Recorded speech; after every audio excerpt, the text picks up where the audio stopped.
নমস্কার, সুমির রান্নাবান্নায় আপনাদের অনেক স্বাগত। আজকে আমি লাল শাক ভাজা করছি। তো চলুন, আগে আমি কড়াইটাকে গরম করে নিয়েছি। এর মধ্যে আমি সর্ষের তেল গরম করতে দিয়ে দেব।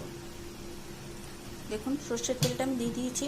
এটা গরম হয়ে গেলে এর মধ্যে আমি শুকনো লঙ্কা, কালো জিরে আর রসুন ফোড়ন দিয়ে দেবো।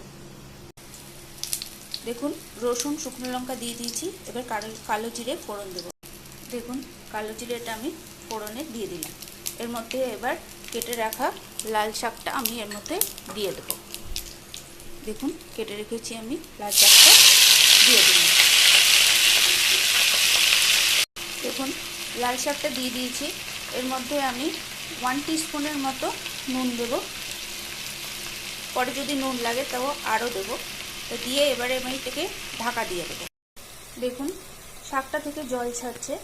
আমি এবার এই জলটা শুকিয়ে গেলেই নাড়াচাড়া করে আর একটু ঢাকা দিয়ে নাড়াচাড়া করে নেব। তারপরে নামিয়ে নিলে আমার লাল শাক ভাজা রেডি। দেখুন, লাল শাক ভাজা আমার রেডি হয়ে গেছে। আমি কয়েকটা বড়ি ভেজে মিশিয়ে দিয়েছি এর সাথে। যদি আমার এই লাল শাক ভাজার রেসিপিটা ভালো লেগে থাকে তো লাইক, শেয়ার আর সাবস্ক্রাইব করতে ভুলবেন না।